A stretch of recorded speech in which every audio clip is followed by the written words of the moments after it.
11th 5 year plan means 2007 से लेकर 2012 तक।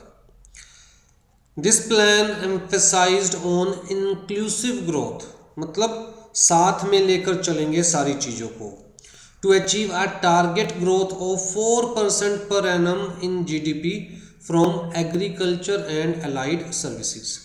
तो जी सिर्फ एग्रीकल्चर या अलाइड सर्विसेज, एग्रीकल्चर से रिलेटेड सर्विसेज को नहीं लेकर चलेंगे, बल्कि सारी चीज़ों को साथ में लेकर चलेंगे, जिसमें से हम कह रहे हैं 4% पर एनम ऑफ जीडीपी की जो ग्रोथ है that will be from agriculture and allied services, right. तो जी इंक्लूसिव ग्रोथ के पॉइंट ऑफ व्यू से क्या क्या कंसीडर किया गया, कहता है improving accessibility of technology to farmers to increase production and ensure optimum use of natural resources.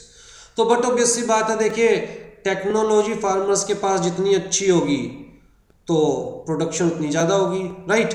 And optimum use of natural resources, attracting higher public investment, लोग ज़्यादा से ज़्यादा इस सेक्टर में इन्वेस्ट करें, ज़्यादा पैसा आएगा सेक्टर में तो ज़्यादा प्रोडक्शन होगी। And ensuring efficiency of such investment, कि लोग ज़्यादा से ज़्यादा इन्वेस्ट भी करें इस सेक्टर के अंदर और लोगों को रिटर्न भी मिले, right. Promoting diversification of higher value crops and livestocks. तो जी हायर वैल्यू क्रॉप्स जो है उसकी डाइवर्सिफिकेशन का क्या मतलब है कि सिर्फ एक पर्टिकुलर रीजन तक कंसंट्रेटेड ना रहे, पूरे इंडिया में प्रमोट की जाए higher value crops and livestocks. Addressing issues pertinent to food security, के जो पैदा किया जा रहा है, जो प्रोडक्शन की जा रही है, उसकी सिक्योरिटी को लेकर जितने भी इश्यूज थे उनको हैंडल किया जाए प्रॉपर, और लंबे समय तक हम चीज़ों को स्टोर कर सके। ऐसा ना हो कि इस बार हमारी वीट हुई है, गेहूँ पैदा हुए हैं और पता चल रहा है जी बारिश में सारे खराब हो गए, राइट।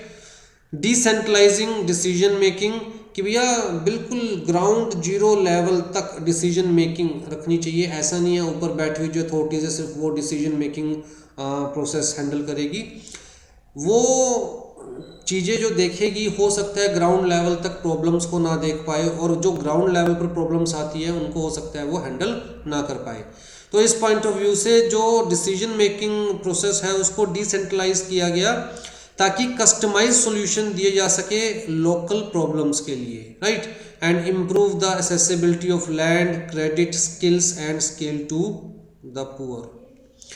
फिर जी इसी 5 ईयर प्लान के अंदर हमारे पास दो योजनाएं भी आई, एक तो है नेशनल फूड सिक्योरिटी मिशन और दूसरा है हमारे पास राष्ट्रीय कृषि विकास योजना, राइट। तो जी नेशनल फूड सिक्योरिटी मिशन जिसे 2007 में लॉन्च किया गया था, उसके अंदर क्या क्या कंसर्न थे हमारे पास, कहता है it was introduce to improve the countries overall crop production specially that of rice, wheat and pulses. The primary objective of this mission is to introduce technological components that includes farm machines या implementations as well as improved variant of seed. तो जी कुल मिला के mission का main objective क्या था कि जी फार्मर्स को अच्छी टेक्नोलॉजी वाले कंपोनेंट्स दिए जाए। जैसे मैं सिंपल सा एग्जांपल लेता हूँ, भाई कोई अगर खेत जोत रहा है और वो गाय या भैंस यूज़ करके खेत जोत रहा है तो प्रोडक्शन इतनी अच्छी नहीं होगी, लेकिन अगर ट्रैक्टर को यूज़ करके खेत को जोता जा रहा है तो प्रोडक्शन जल्दी होगी, काम जल्दी होगा, प्रोडक्शन अच्छी होगी, राइट। तो नई नई मशीन्स, जो न्यू टेक्नोलॉजी की मशीन्स है वो प्रोवाइड करवाना, उसके अलावा अच्छी वैरायटी के सीड्स प्रोवाइड करवाना, फिर सॉइल की क्वालिटी इंप्रूव करना, राइट, प्लांट न्यूट्रिशंस का ध्यान रखना, न्यूट्रिएंट्स का ध्यान रखना। तो इन सारी चीज़ों पर ध्यान दिया गया। Government aim to increase production of rice, wheat, pulses by 10 million tons, मतलब राइस की जो प्रोडक्शन है वो 10 मिलियन टन्स, व्हीट की 8 million tons and 2 million tons pulses की production respectively by the end of 2012।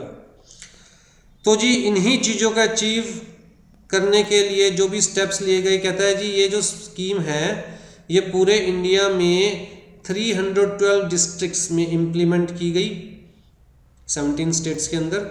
Wheat production increase हुई इसकी वजह से काफ़ी, कहता है जी पहले फाइनेंशियल ईयर 2007 के अंदर जो वीट प्रोडक्शन थी वो कितनी थी 71.3 मिलियन, जो कि इंक्रीज होकर फाइनेंशियल ईयर 2010 तक कितनी हो गई थी 80.3 मिलियन टन।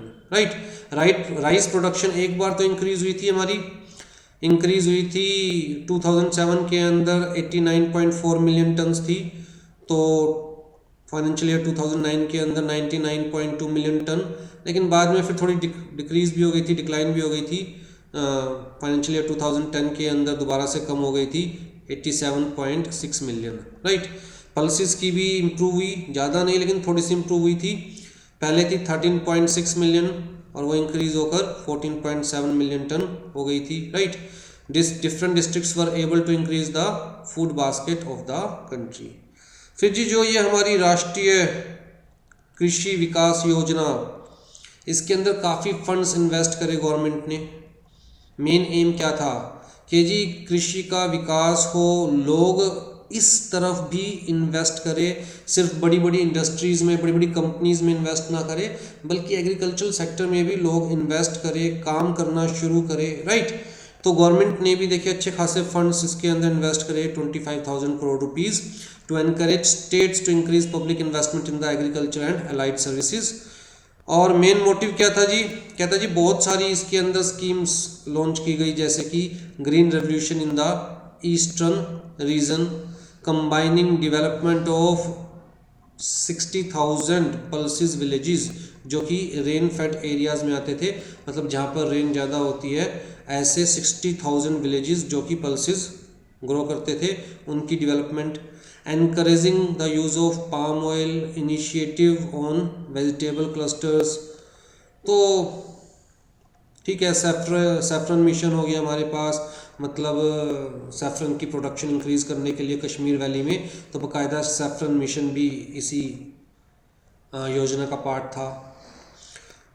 कैटल्स को अच्छा खाना देना, एक्सेलरेटेड फॉडर डेवलपमेंट प्रोग्राम, तो कैटल्स को अच्छा खाना देना, वो कैटल्स को अच्छा खाना दिया जाएगा, वो ज़्यादा मिल्क देगी या ज़्यादा वो काम करेगी कैटल्स, तो उसके पॉइंट ऑफ व्यू से भी बाकायदा लेके आया गया प्रोग्राम एक। फिर जी 12th 5 ईयर प्लान था हमारे पास, इसके अंदर थोड़ी ग्रोथ कम रही हमारी। Agricultural sector grew by an average 1.6% per annum, जबकि हमारे जो टारगेट था वो था 4% एनुअल ग्रोथ का, हुई कितनी 1.6% annual growth. Right, due to lower production.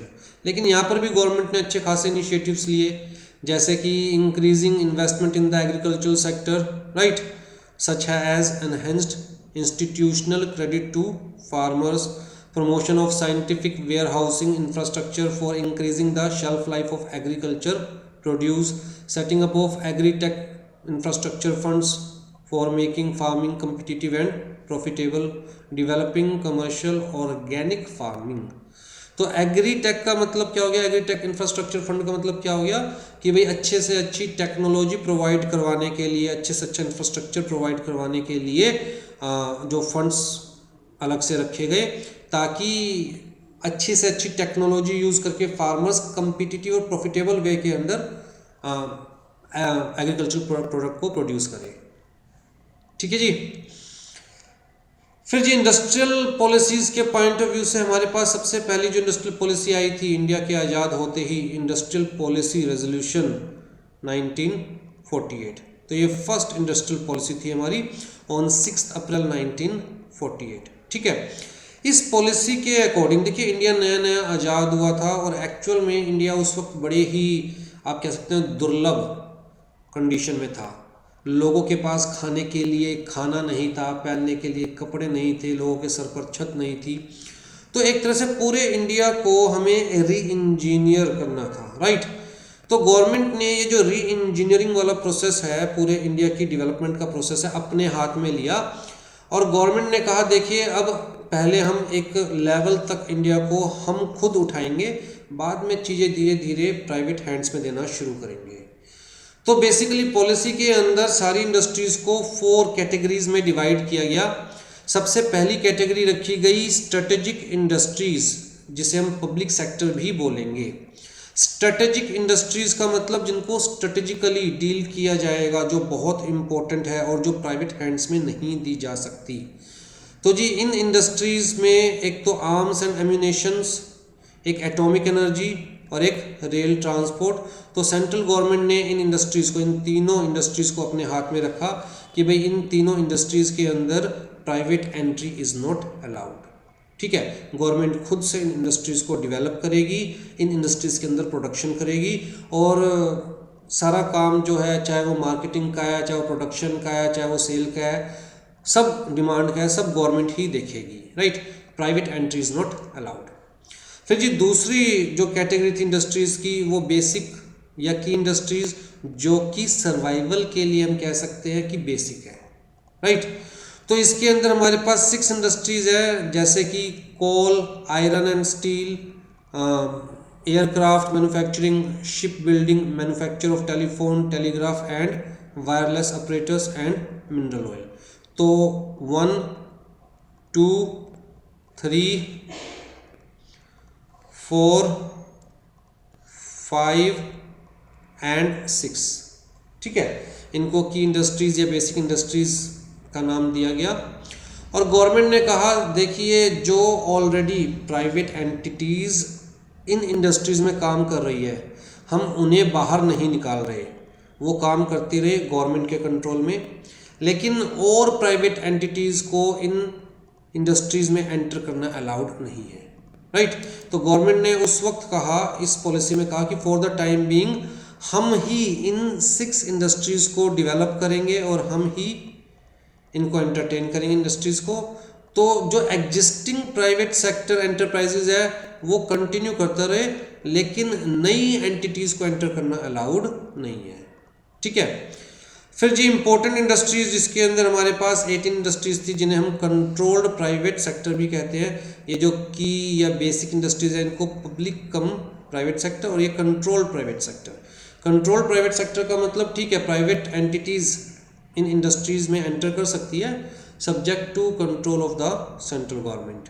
ठीक है, तो इसके अंदर ये देखिए, यहाँ से आप स्टार्ट कीजिए, ये सारी इंडस्ट्रीज़ आती है, जैसे कि हैवी केमिकल्स है, शुगर है, कॉटन टेक्सटाइल होगी, वुलन इंडस्ट्री होगी, cement, paper, salt, machine tools, fertilisers, rubbers, air, sea transport, motor, tractor, electricity, ये सारी क्या होगी हमारे पास 18 इम्पोर्टेंट इंडस्ट्रीज़। तो गवर्नमेंट ने कहा ठीक है, प्राइवेट सेक्टर जो है इसमें एंटर कर सकता है, प्राइवेट एंटिटीज़ इन इंडस्ट्रीज़ में काम कर सकती है subject to the control of central government. ठीक, उसके अलावा जी जो बाकी बच गई अदर इंडस्ट्रीज़, जो बाकी बच गई जो पहले 3 में कवर नहीं हो रही, तो प्राइवेट एंड कोऑपरेटिव सेक्टर, तो यहाँ पर कहता है जी जो बाकी 3 कैटेगरीज में कवर नहीं हो रही, ओपन फॉर पब्लिक सेक्टर। और लेकिन गवर्नमेंट चाहे तो time to time even in industries के लिए भी रूल्स रेगुलेशंस निकाल सकती है, अगर गवर्नमेंट को लगता है कि प्राइवेट सेक्टर की जो वर्किंग है दैट इज़ नॉट सेटिस्फैक्ट्री। ठीक है जी, सबसे पहले हमारे पास after independence industrial policy resolution 1948, उसके बाद हमारे पास एक एक्ट आया industrial development and regulation act 1951, executive level पर पढ़ोगे आप डीपली। एक्ट का मेन मोटिव क्या था, इंडस्ट्रीज की development as well as regulation of industries, right. बड़ी सिंपल सी बात है, गवर्नमेंट 5 ईयर प्लान्स के अकॉर्डिंग चल रही थी।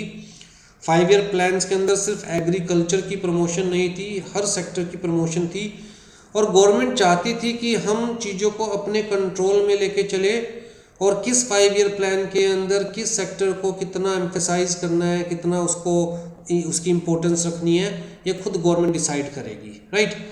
तो मेन मोटिव क्या था, एक कंट्रोल्ड रेगुलेटिव वे में डेवलपमेंट करना। ठीक है, सब कुछ आउट ऑफ कंट्रोल ना हो जाए, सब कुछ प्राइवेट हैंड्स में ना चला जाए, और गवर्नमेंट प्रॉपर प्लानिंग के साथ इंडिया की डेवलपमेंट, इंडिया की ग्रोथ चाहती थी। तो जी मेन मोटिव क्या था, the regulation of industrial investment and production according to planned priorities and targets, protection of small entrepreneurs against the competition of large industries, कि जी जो स्मॉल एंटरप्रेन्योर्स है जो कि इंडिया में बहुत ज़्यादा थे उस वक्त, तो छोटे छोटे कारोबार, उनकी protection against competition from the large industries. ठीक, फिर जी मोनोपलीज क्रिएट ना हो, कंसंट्रेशन ऑफ ओनरशिप ना हो, कंसंट्रेशन ऑफ पावर ना हो। बड़ी सिंपल सी बात है, देखिए ना, इंडिपेंडेंस से पहले की बात करें, जब हम बेसिकली ब्रिटिश ने क्या किया था, ब्रिटिशर्स ने शुरुआत में इंडिया में ईस्ट इंडिया कंपनी आई थी। ईस्ट इंडिया कंपनी बिजनेस करने के लिए आई थी, लेकिन धीरे धीरे उन्होंने अपनी पावर कंसंट्रेट करनी शुरू करी, प्रॉफिट अर्न किया इंडिया से, उसी प्रॉफिट से इंडिया में लैंड परचेज करी, उसी लैंड के ऊपर ईस्ट इंडिया कंपनी का कब्जा होता चला गया। ऐसे धीरे धीरे करके उन्होंने पूरे इंडिया को अपना गुलाम बना लिया। क्यों? कंसंट्रेशन ऑफ ओनरशिप की वजह से, कंसंट्रेशन ऑफ पावर की वजह से, मोनोपोली की वजह से। गवर्नमेंट यही चीज़ नहीं चाहती थी, दोबारा से वो चीज़ रिपीट ना हो, राइट। तो गवर्नमेंट का मेन मोटिव क्या था कि भैया किसी की भी एक लेवल से ज़्यादा पावर कंसंट्रेट नहीं होने देनी। अगर कोई फैक्ट्री, कोई कंपनी बहुत बड़ी बन गई है तो गवर्नमेंट उसको क्या कर देती थी? डिमर्ज, ठीक, मतलब अलग अलग कर देती थी, उसके पार्ट्स कर देती थी। मेन मोटिव क्या था कि भाई किसी की कंसंट्रेशन एक लेवल से ज़्यादा नहीं होनी चाहिए। तो balance regional development with a view to reduce disparity level of development of different regions of the country, कि पूरे कंट्री की ओवरऑल ग्रोथ हो, किसी स्पेसिफिक रीजन की ग्रोथ ना हो, राइट। तो जो पिछड़े हुए इलाके हैं उनकी भी साथ में हमें ग्रोथ लेकर चलनी है। उस पॉइंट ऑफ व्यू से इंडस्ट्रीज के ऊपर पूरा कंट्रोल रखते हुए, इंडस्ट्रीज को रेगुलेट करते हुए डेवलपमेंट की तरफ जाना है। The provision of the act lays down to basic provisions, ठीक। क्या? एक तो रिस्ट्रिक्टिव, रिस्ट्रिक्टिव का मतलब क्या हो गया कि आप क्या नहीं कर सकते। Under this category all the measures were design to curb unfair practice adopted by the industries, ठीक है। तो अनफेयर प्रैक्टिसेस को खत्म करने के लिए गवर्नमेंट ने क्या किया? Registration and licensing of industrial undertaking. तो उस वक्त नियरली उस वक्त की बात कर रहा हूँ मैं, 1950s की, हर इंडस्ट्रियल अंडरटेकिंग को रजिस्ट्रेशन कराना पड़ता था गवर्नमेंट के पास, या गवर्नमेंट से लाइसेंस लेना पड़ता था। मतलब कुल मिला के गवर्नमेंट को पता होता था कि किस एरिया में किस चीज़ की फैक्ट्री लगी हुई है, कितनी लेबर काम कर रही है, उस फैक्ट्री की कितनी प्रोडक्शन है, ताकि गवर्नमेंट प्रॉपर प्लानिंग कर सके कि कहाँ पर ज़्यादा डेवलपमेंट की ज़रूरत है, कहाँ पर कम डेवलपमेंट की ज़रूरत है, राइट। कहाँ पर नई फैक्ट्रीज को लाइसेंस देना है, कहाँ पर नहीं देना है। Inquiry of listed industries, cancellation of registration licence, अगर आपने गवर्नमेंट के अकॉर्डिंग काम नहीं किया तो। उसके साथ साथ फिर रिफॉर्मेटिव प्रोविजंस भी थे, रिफॉर्म्स के पॉइंट ऑफ व्यू से।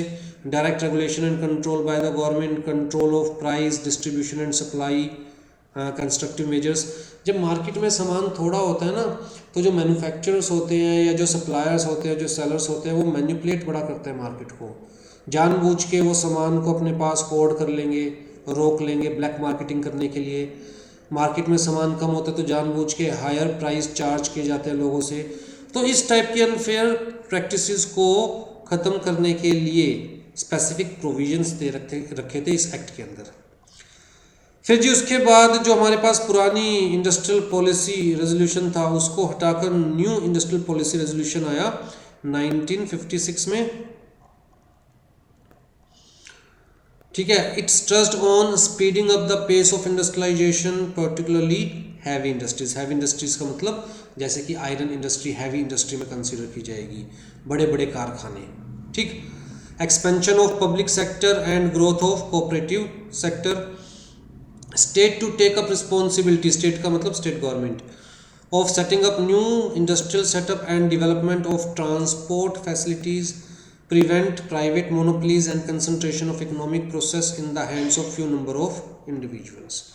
तो वही सारा मेन मोटिव वही है कि गवर्नमेंट अपने लेवल पर इंडस्ट्रियलाइजेशन को डेवलप करेगी, किसी की पावर कंसंट्रेट नहीं होने देगी, मोनोपोलीज क्रिएट नहीं होने देगी, अनफेयर प्रैक्टिसेस मार्केट्स में नहीं चलने देगी, किस एरिया में कितनी सप्लाई होनी चाहिए, किस प्राइस पर सप्लाई होनी चाहिए, उन सब के ऊपर गवर्नमेंट ध्यान रखेगी, राइट।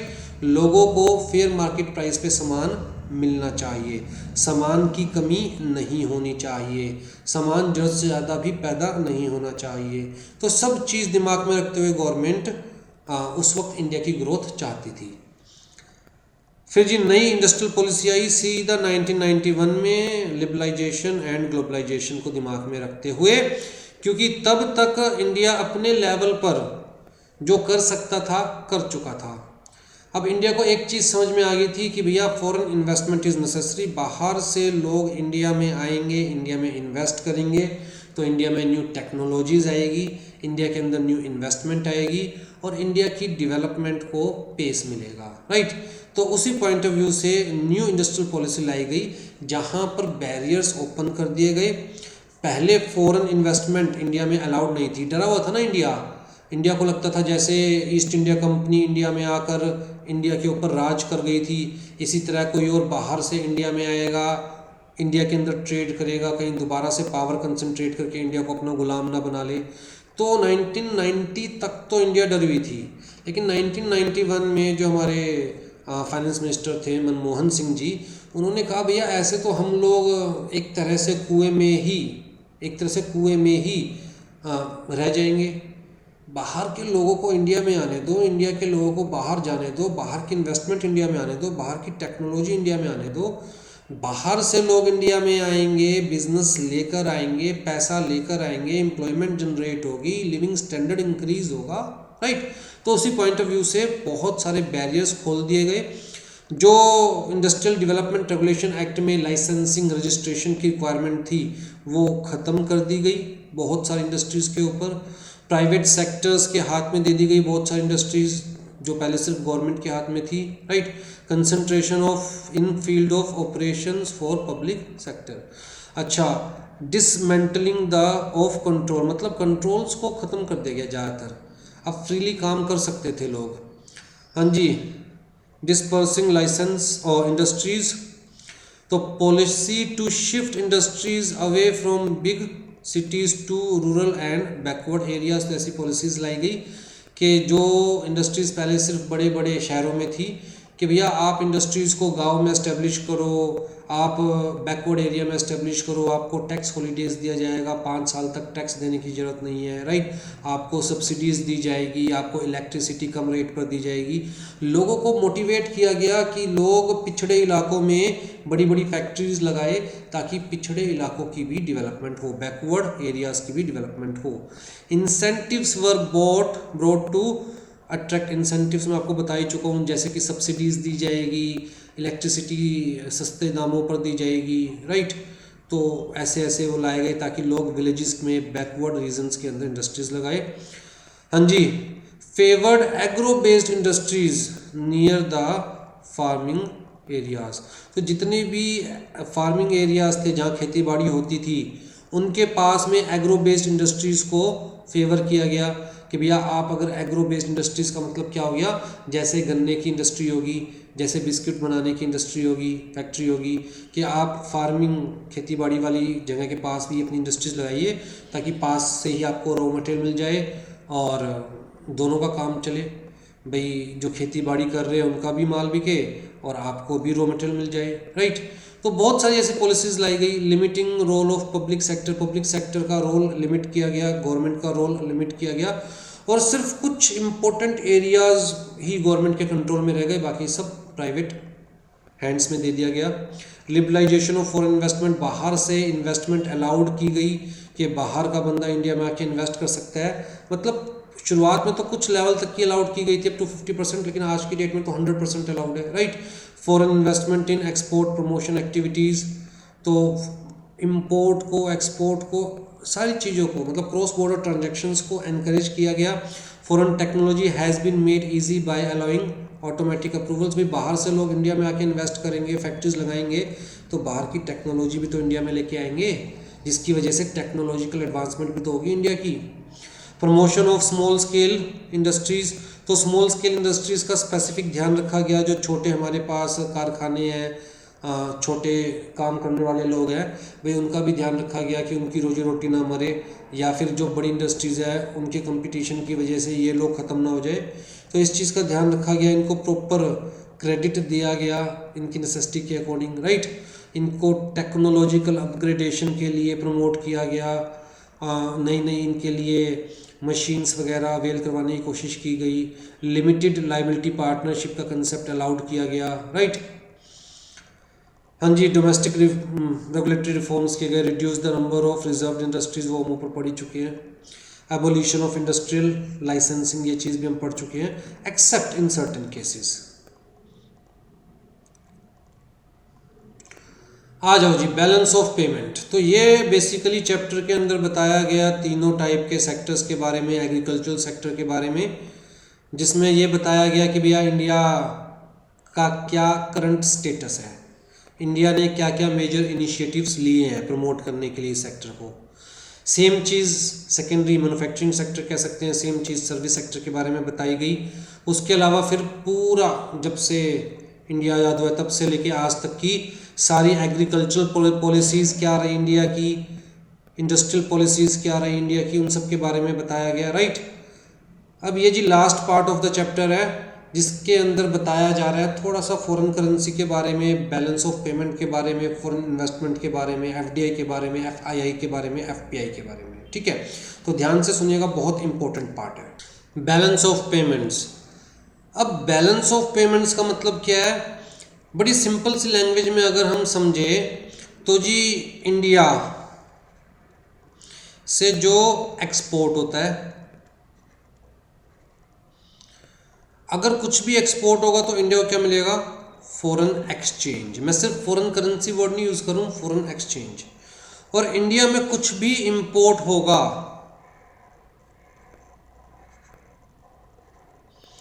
तो इंडिया से क्या जाएगा, अगेन फॉरेन एक्सचेंज, राइट। तो ये जो इंपोर्ट या एक्सपोर्ट की वजह से पेमेंट आती है और पेमेंट जाती है, मतलब बेसिकली ट्रेड में पेमेंट आती है और पेमेंट जाती है, इसके बैलेंस की बात कर रहे हैं, बैलेंस ऑफ पेमेंट, राइट। तो बैलेंस ऑफ पेमेंट को बड़े सिंपल वर्ड में अगर हम समझे, is a method countries used to monitor all international monetary transactions at a specific period. It is the relationship between nations' import and exports. Usually balance of payment is calculated every quarter, हर 3 महीने में, and every calendar year. All trades contracted by both, चाहे वो private sector हो चाहे public sector हो, चाहे privately लोग export कर रहे हैं इंपोर्ट कर रहे हैं, चाहे गवर्नमेंट एक्सपोर्ट कर रही है इंपोर्ट कर रही है, तो सारा ट्रेड कंसीडर किया जाता है while calculating the balance of payment, right. हम कहेंगे कि जी हमने एक्सपोर्ट किया $100 का, टोटल मिला के इंडिया ने, प्राइवेट सेक्टर ने, गवर्नमेंट ने, सबने मिला के एक्सपोर्ट किया $100 का, इंपोर्ट किया लेट्स से $90 का, तो इंडिया के पास फेवरेबल बैलेंस ऑफ पेमेंट कितना है, $10। हम कहते हैं जी हमने एक्सपोर्ट किया $100 का, इंपोर्ट किया $110 का, तो इस केस में इंडिया के पास कहता है जी नेगेटिव बैलेंस ऑफ पेमेंट कितना है, ठीक है। तो बैलेंस ऑफ पेमेंट का मतलब कि भैया हमने इंपोर्ट ज़्यादा किया है या एक्सपोर्ट ज़्यादा किया, उनका difference, basically export minus import, इसका डिफरेंस क्या, बैलेंस ऑफ पेमेंट।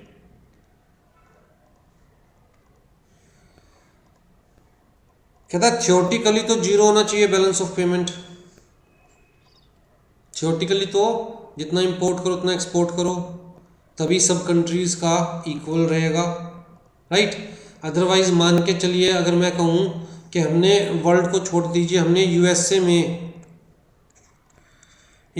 में हमने लेट्स से $100 का एक्सपोर्ट किया और यूएसए से हमने $90 का इंपोर्ट किया,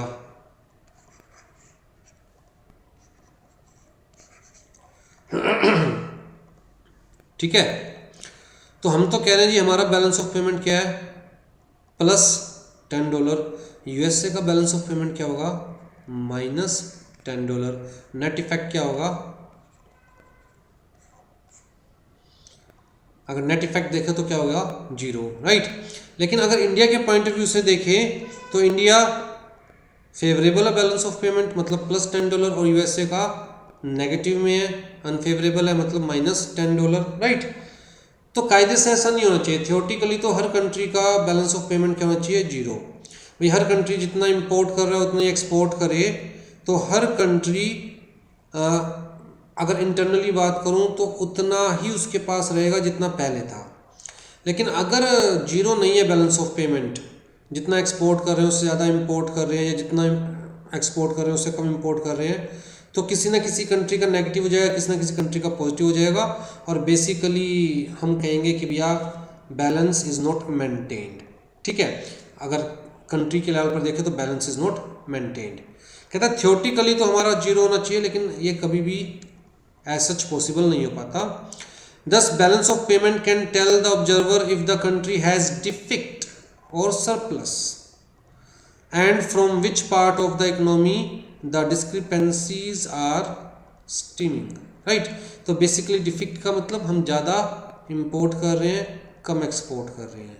surplus का मतलब हम ज़्यादा export कर रहे हैं, कम import कर रहे हैं। Right? तो कुल मिला के export minus import is equal to balance of payment. तो इसके अंदर हम सारी तरह की ट्रांजैक्शंस कंसीडर करते हैं निकालते हुए। कहता है करंट अकाउंट ट्रांजैक्शंस भी और कैपिटल अकाउंट ट्रांजैक्शन भी। आपको बड़ी सिंपल लैंग्वेज में समझा देता हूँ। करंट अकाउंट ट्रांजैक्शन का मतलब ऐसी ट्रांजैक्शन जहाँ पर हमारी एसेट या लाइबिलिटी अल्टर नहीं हो रही, ऐसी ट्रांजैक्शन जहाँ पर हमारी एसेट या लाइबिलिटी अल्टर नहीं हो रही। कैपिटल अकाउंट ट्रांजैक्शन का मतलब ऐसी ट्रांजैक्शन जहाँ पर हमारी एसेट या लाइबिलिटी अल्टर हो रही है। ठीक, जैसे कि अगर मैं मान के चलिए यूएसए में किसी स्टूडेंट को कोचिंग दे रहा हूँ इंडिया में बैठ के, तो मैं सर्विसेज एक्सपोर्ट कर रहा हूँ। ठीक है, अब वहाँ से मुझे लेट्स से $100 फीस मिलेगी, तो इसके अंदर क्या मेरी एसेट या लाइबिलिटी अल्टर हो रही है? The answer is no. ये तो एक नॉर्मल इनकम है ना, मेरी रिवेन्यू है ना ये तो, राइट। लेकिन अगर मैं यूएसए में हाउस परचेज कर रहा हूँ तो क्या यूएसए में मेरी एसेट या लाइबिलिटी अल्टर हो रही है? The answer is yes. मैं यूएसए में हाउस क्रिएट कर रहा हूँ, कैपिटल क्रिएट कर रहा हूँ, एसेट क्रिएट कर रहा हूँ, राइट। तो यहाँ पर कैपिटल अकाउंट ट्रांजेक्शन है। तो जी करंट अकाउंट ट्रांजैक्शन भी कंसीडर की जाती है while calculating the balance of payment, और कैपिटल अकाउंट ट्रांजैक्शन भी कंसीडर की जाती है।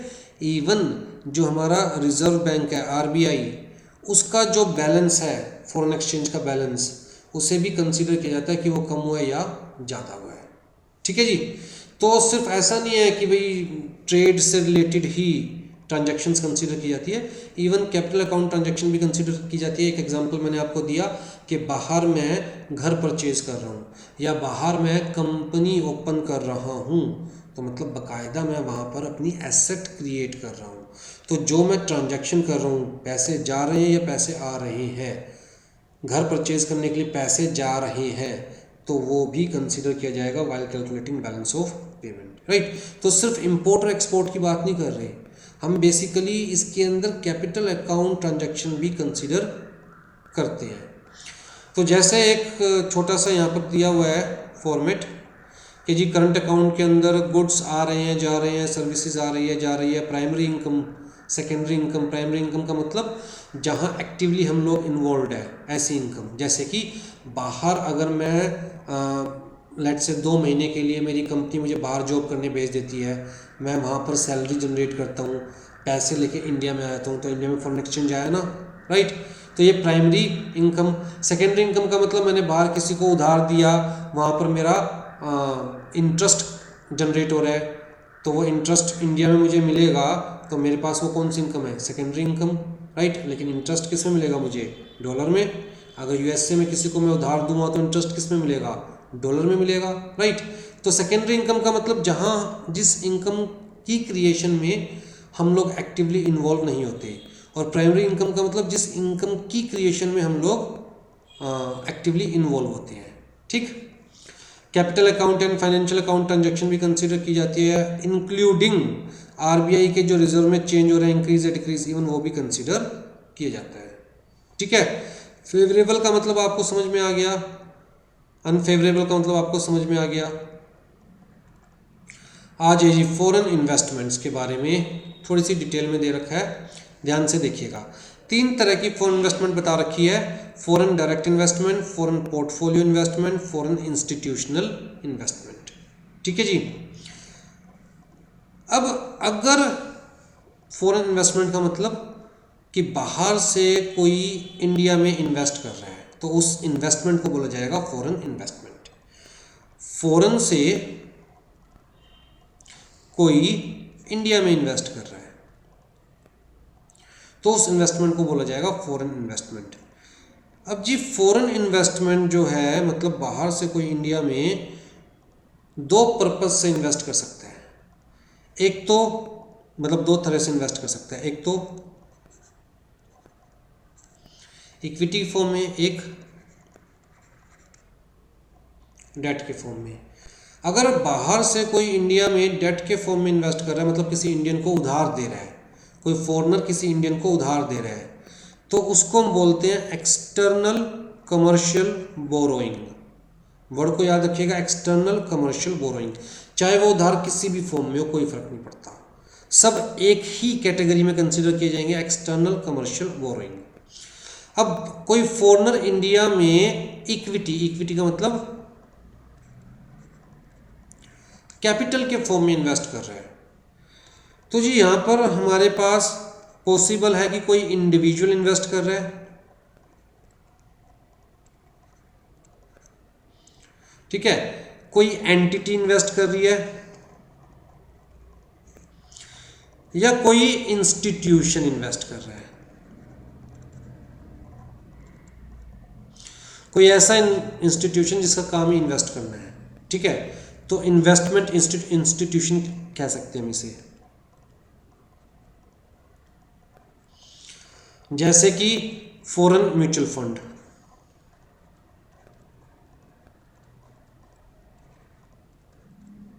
जैसे कि फॉरेन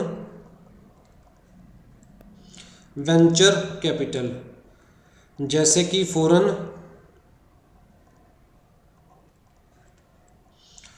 प्रोविडेंट फंड, राइट। तो ये ऐसी इंस्टीट्यूशंस होती है जिनका काम ही इन्वेस्ट करना है। ये क्या करती है? Invest for returns.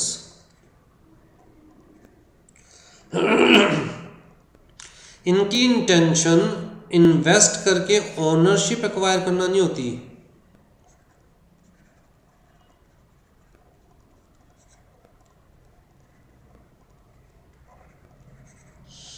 इनकी इंटेंशन तो क्या होती है कि इन्वेस्टमेंट करना है, रिटर्न अर्न करना है और अपने घर वापस चले जाना है। जैसे मान के चलो कोई फॉरेन इंस्टीट्यूशन इंडिया में आई, $100 इंडिया में इन्वेस्ट करे, स्टॉक एक्सचेंज में, इंडिया में स्टॉक एक्सचेंज में $100 इन्वेस्ट करे, शेयर्स परचेज करे अलग अलग कंपनीज के। जब उन शेयर्स की वैल्यू हो गई लेट से $130, तो उन शेयर्स को सेल किया और ये पैसा लेकर वापस यूएस से चली गई, मतलब $30 का प्रॉफिट लेकर वापस यूएस से चली गई, राइट। तो इन इंस्टीट्यूशंस का मोटिव होता है invest for return, investment for returns, not to acquire the ownership, ठीक। तो ऐसे इंस्टीट्यूशंस को कहते हैं फॉरेन इंस्टीट्यूशनल इन्वेस्टर्स। बहुत बड़ा अमाउंट इन्वेस्ट करते हैं फॉरेन इंस्टीट्यूशनल इन्वेस्टर्स, ठीक। अगर मैं बात करूं इंडिविजुअल्स की या एंटिटीज़ की, जैसे कि कंपनीज होगी, फॉरेन कंपनीज या इंडिविजुअल्स होगी, तो जी ये दो पॉइंट ऑफ व्यू से इन्वेस्ट कर सकते हैं। एक टू एक्वायर ओनरशिप,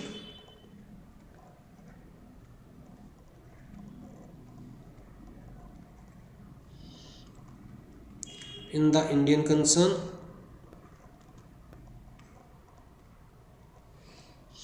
दूसरा टू अर्न रिटर्न,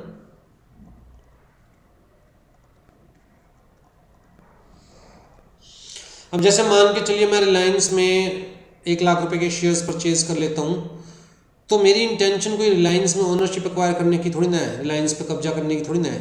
मेरी इंटेंशन क्या है कि ठीक है रिलायंस के शेयर फिलहाल थोड़े से नीचे हैं, मैं उन्हें परचेज कर लेता हूँ, जब ऊपर जाएंगे मैं सेल कर दूंगा, कुछ प्रॉफिट जनरेट हो जाएगा, कुछ रिटर्न जनरेट हो जाएगा, टू अर्न रिटर्न और प्रॉफिट।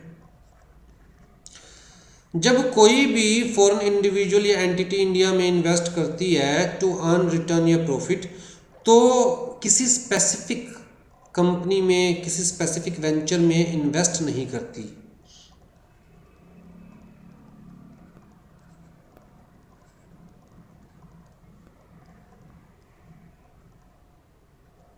राइट। वो तो बेसिकली एक पोर्टफोलियो क्रिएट करते हैं, थोड़े से रिलायंस के शेयर ले लिए, थोड़े से टाटा के ले लिए, थोड़े से मारुति के ले लिए, थोड़े से बैंकिंग सेक्टर के ले लिए, थोड़े से आईटी सेक्टर के ले लिए, राइट। तो बेसिकली एक पोर्टफोलियो क्रिएट किया जाता है।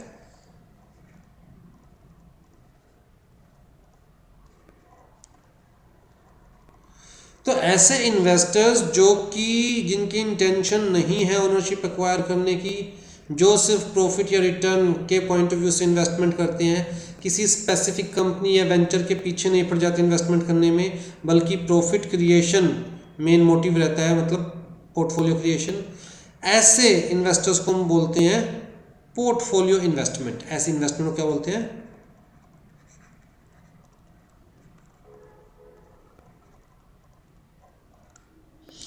अब जी ये जो इंस्टीट्यूशनल इन्वेस्टमेंट है या पोर्टफोलियो इन्वेस्टमेंट है, पोर्टफोलियो इन्वेस्टमेंट या फिर इंस्टीट्यूशनल इन्वेस्टमेंट,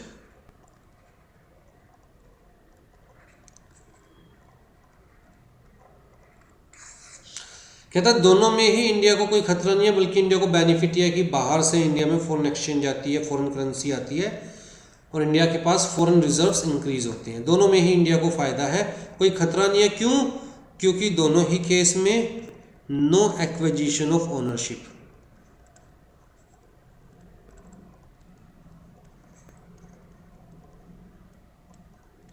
मतलब किसी भी इंडियन एंटिटी की ओनरशिप फॉरेनर के हाथ में नहीं जा रही, ठीक है। लेकिन जब फॉरेनर इंडिया में ओनरशिप एक्वायर करने के लिए इन्वेस्ट करता है तो उसे बोलते हैं एफडीआई, इसे बोलते हैं एफपीआई फॉरेन पोर्टफोलियो इन्वेस्टमेंट, इसे बोलते हैं एफआईआई फॉरेन इंस्टीट्यूशनल इन्वेस्टमेंट, और इसे बोलते हैं FDI foreign direct investment, means foreign investment directly in the equity of Indian concern to acquire the ownership of that concern। तो यहाँ पर थोड़ा सा कंसर्न है हमें, क्यों? क्योंकि यहाँ पर इंडियन ओनरशिप, मतलब ownership of Indian entity foreigners hand में जा रही है, राइट। तो बेसिकली डाइल्यूशन ऑफ ओनरशिप हो रही है।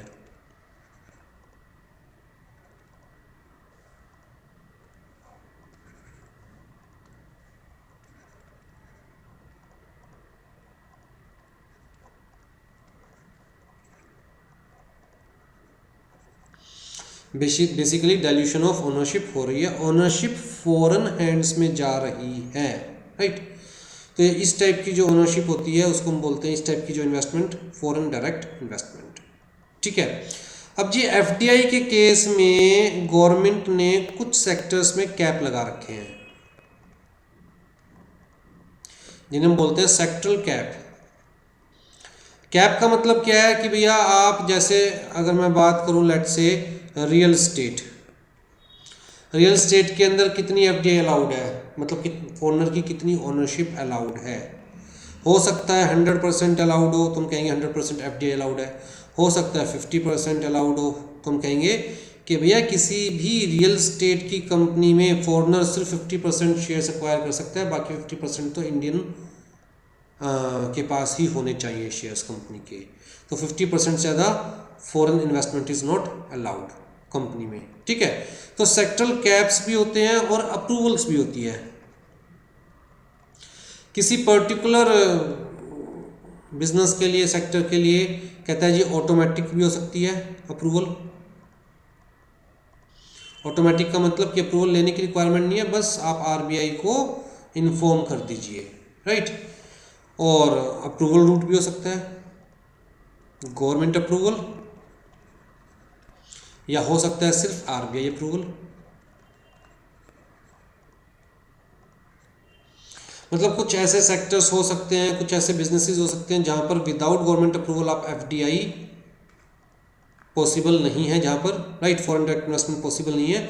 गवर्नमेंट को या आरबीआई को लगेगा कि यार ये वाली इन्वेस्टमेंट इंडिया के लिए बेनिफिशियल है, तभी वो अलाउ करेंगे, अदरवाइज वो अलाउ नहीं करेंगे, ठीक है।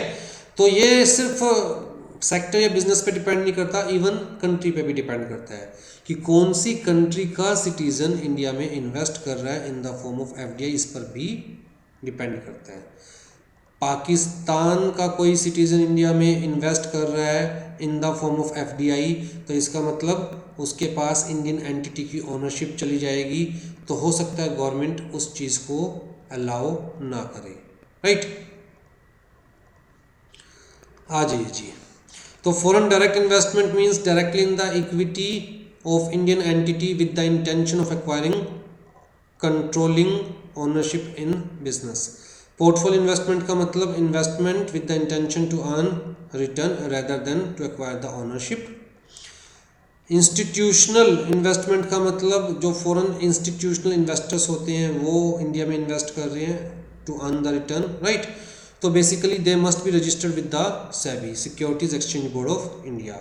Again here the intention is not to take the control but to earn the return and profit.